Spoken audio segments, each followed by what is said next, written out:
Hey everybody, here we are. We're on the platform at the Brickell Station in downtown Miami, and we're about to head to a Colombian restaurant called La Moon. Now, Colombia, of course, is that country in South America by Venezuela and Ecuador, and it's one of the most ethnically, culturally, linguistically diverse places on the entire planet. There's a ton of different flavors, a ton of different ingredients, and it makes for a really interesting dining culture.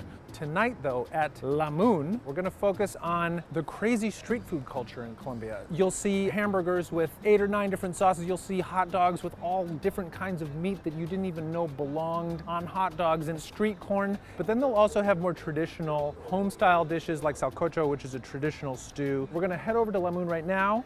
We're gonna try both some of the more traditional things and some of the super crazy, wacky creations that are popular in Colombia. Let's go check it out.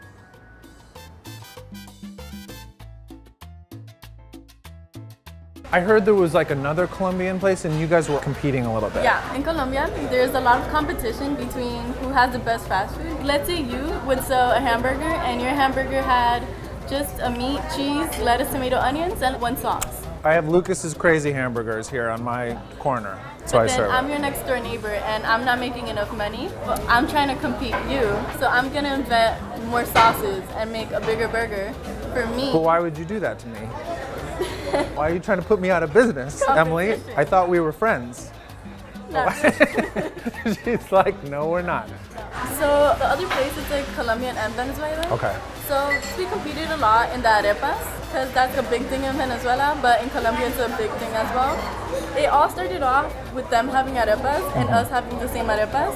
So we invented a crazier and crazier arepas. Our Supermoon arepa has shredded steak, shredded chicken, it has bacon, it has smoked sausage and cheese. Wow. Yeah. That's a lot. And so they're not here anymore. No, so I guess you ran them out of town. What's the craziest food that you've seen, like a Colombian hamburger or hot dog?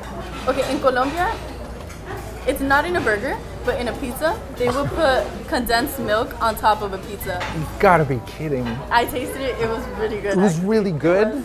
Yeah.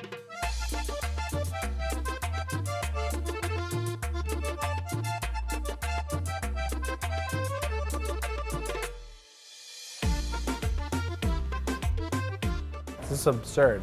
This is some of the most ridiculous food I've ever seen in my life.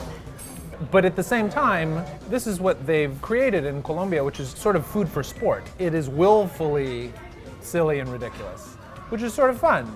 I've got the corn right in front of me. Why don't we do some corn? This is the mazorca, and this is covered in a ridiculous amount of stuff. There's chicken, beef, bacon, cheese, sauce.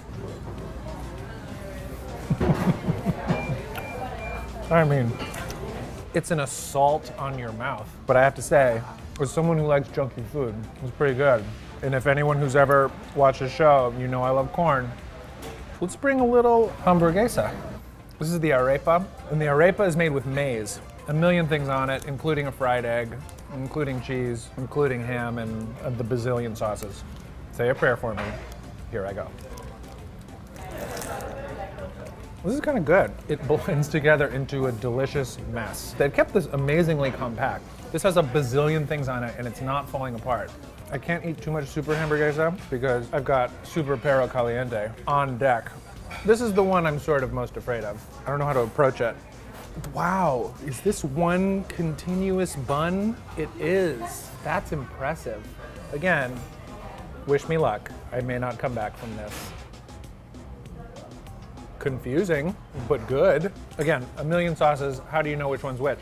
But I can taste the pineapple sauce, and that's actually kind of nice. It's got some sweetness and it's got some acidity. They stuck a quail egg in this, so sure, why not? I might as well try it. It adds that sulfuric taste of like a hard-boiled egg. I can't eat any more of this. This is ridiculous. This is the sancocho de res. This is essentially a hearty stew. It's slightly thick, and you can see this big chunk of meat in here. Because of the addition of the plátano, the plantain, it adds just like a little hint of sweetness. And then the yuca and the potato just adds a nice hearty groundedness to the soup. I didn't add all the stuff. Sorry, I gotta add the stuff. Lettuce, rice, squeeze that lime in. I like that fresh vegetable crunch that adds. tastes great, very comforting. And yet, you know what? Like a bad relationship, I'm drawn back to this horrible corn situation because even though it looks like a hot mess, I still just want to eat this.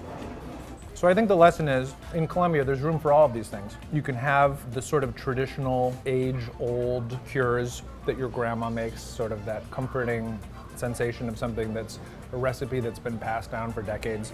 And then you can also, probably just next door, have something completely ridiculous with a million sauces, a million meats that's stacked, you know, from here to high heaven, or that's the longest hot dog. And that's kind of cool. There's a lot of care and thought and preparation that goes into even something that looks as crazy as this. I think I wasn't quite expecting that. I really hope you enjoyed this episode of Dining on a Dime from La Moon, Colombian restaurant in the heart of Miami, Florida. If you'd like to watch more, please click here. Here comes the Perro Caliente train coming into Dining on a Dime station.